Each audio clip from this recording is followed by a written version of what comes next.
ကမ္ဘာသမိုင်းဝင်တိုက်ပွဲကြီးဖြစ်တဲ့ဟိုင်လုံကျန်းလေဆိပ်တိုက်ပွဲကြီးကိုတော့1945ခုနှစ်ဩဂုတ်လမှာစတင်ဖြစ်ပွားခဲ့ပါတယ်။ဆိုဗီယက်ရုရှားတစ်ဖက်ဂျပန်ကတစ်ဖက်ဖြစ်ပါတယ်။ဂျာမနီမှာဟစ်တလာသေဆုံးပြီးတဲ့အခါလက်နက်ချပြီးတော့စစ်ပွဲကြီးပြီးဆုံးလို့နေပါဖြစ်နေတဲ့အချိန်မှာမန်ချူရီးယားဒေသအခုဆိုရင်တော့တရုတ်နိုင်ငံမြောက်ပိုင်းဟိုင်လုံကျန်းပြည်နယ်ဆက်မှာဂျပန်တပ်တွေကတော့အင်အားအလုံးကြီးနဲ့ဆက်ပြီးတော့ခံတိုက်နေတော့မှာပဲ။အဲ့ဒီအချိန်မှာဆိုဗီယက်ယူနီယံရုရှားတပ်ညီတော်ကဂျာမနီကိုတိုက်ခိုက်ခဲ့တဲ့ဝိုင်းစစ်သားတွေတင့်ကားတွေနဲ့အရှေ့အဖျားဒေသစီတထားလက်နေအကြီးအကျယ်ပြပြောင်းပြီးတော့ဂျပန်ကိုစစ်ကျင်ရပြီးတော့ဝင်တိုက်ပါတော့တယ်ဒီလေဆိပ်တိုက်ပွဲကဘာလို့အရင်အရေးကြီးနေတာလဲဆိုတော့ဟိုင်လုံကျန်းဒေသကလေဆိပ်တွေကဂျပန်ရဲ့ကွမ်နန်တပ်မတော်အတွက်အသက်သွေးကြောဖြစ်ပါတယ်ဒီလေဆိပ်တွေကိုလက်လွတ်လိုက်ရရင်ဂျပန်နေလေကြောင်းစစ်ကူမရတော့ဘူးဆိုဗီယက်တွေကလေယာဉ်တွေနဲ့ဂျပန်စစ်ကြောင်းတွေကိုနောက်ကျောကိုလေထီးတွေနဲ့ဆင်းပြီးတော့ပိတ်ဆို့တိုက်ခိုက်နိုင်မှာမလို့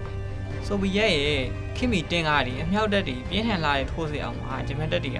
လေဆိပ်ကိုမကြောက်ဆုံးအောင်လို့ဂရုကျင်းတွေဘန်ကာတွေနဲ့ကနေအသေးလေးခုခံတိုက်ခိုက်ခဲ့ကြရပါတယ်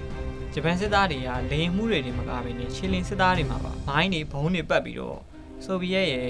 T-34 တင်ကားတွေအောက်ကိုမုတ်ရှိုးဝင်ရောက်ပြီးတော့အသေးခံဘုံခွဲခဲ့တာပါဆိုဗီယက်တပ်တွေရဲ့ဗျူဟာမြောက်ထိုးစစ်ဆင်မှုကြောင့်ဂျပန်ရဲ့ကွမ်နန်တပ်မတော်ကြီးကလုံးဝပျက်စီးသွားပြီးတော့လေဆိပ်ကိုဆိုဗီယက်တွေသိမ်းပိုက်နိုင်ခဲ့ပါတယ်ဒါဟာဂျပန်နိုင်ငံဒုတိယကမ္ဘာစစ်မှာလုံးဝလက်နက်ချရတဲ့အဓိကအကြောင်းရင်းတစ်ခုလည်းဖြစ်သွားခဲ့ပါတယ်ဒီစစ်ပွဲမှာဆိုရင်တော့ကျွန်တော်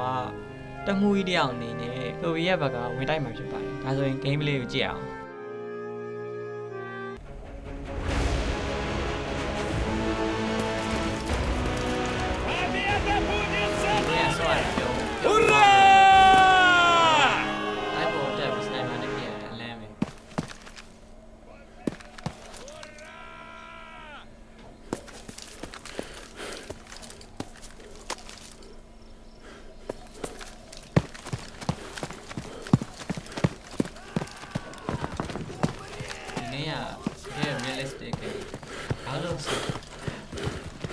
ဒီနေ့မှာပြေးရတာမောတယ်မှာပါတယ်ပေါ့ Вперед! ပတ်ပြေးမှာဆိုရင်ဘယ်လောက်ပြေးပြီးမမော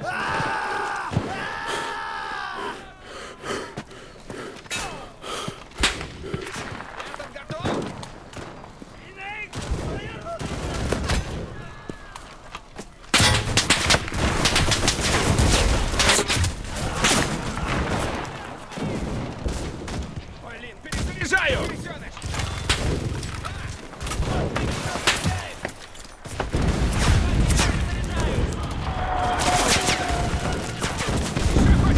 Умрите, ублюдки!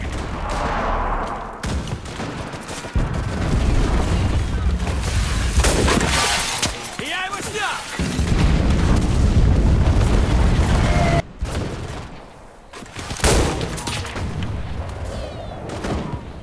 Попал! Вот так!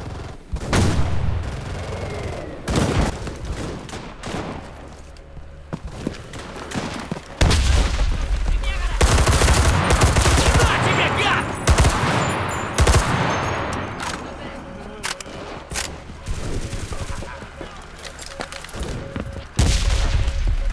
Перезаряжаюсь!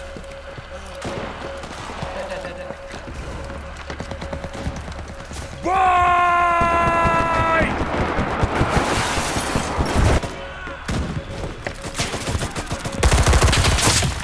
Умрите, ублюдки!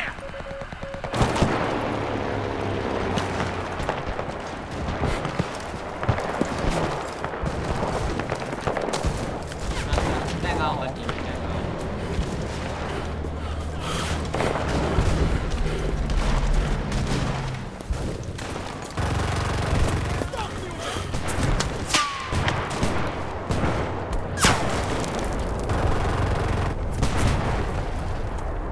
Lên lại đầu á, chị chắc mình chắc. Граната в укрытии!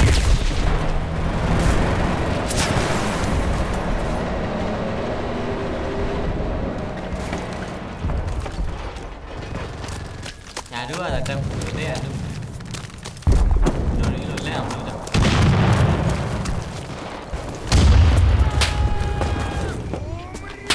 À, đi là làm đi. Ăn là ngon.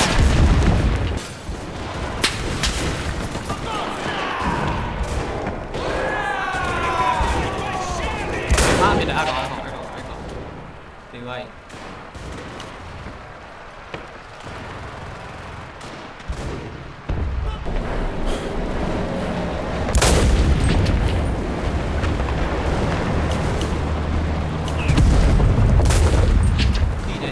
Никуда не убежишь!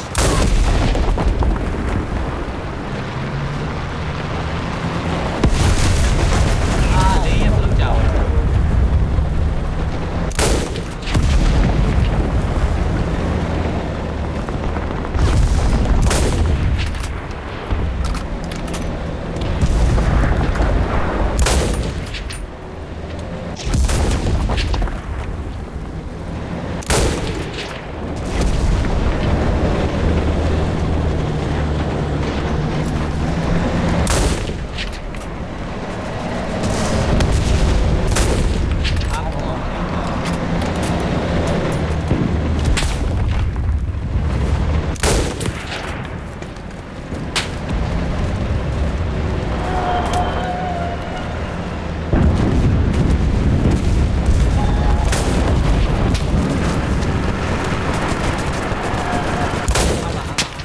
Сдохни уже!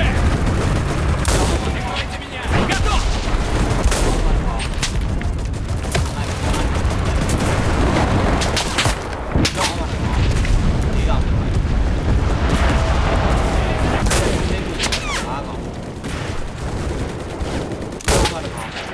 Вот так!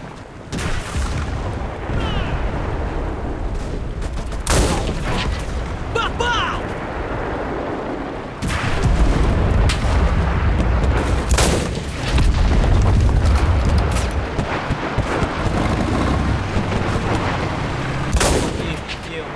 Ты крысёныш!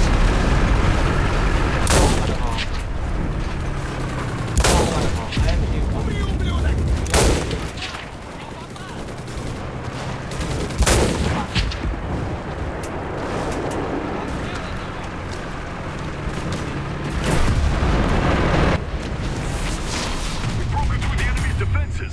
နောက်ဆုံးမှာတော့ကျွန်တော်တို့ရဲ့သူရဲ့ယူနီရဲ့တက်မတော်မိုင်းနေရလို့လေကျွန်တော်တက်မတော်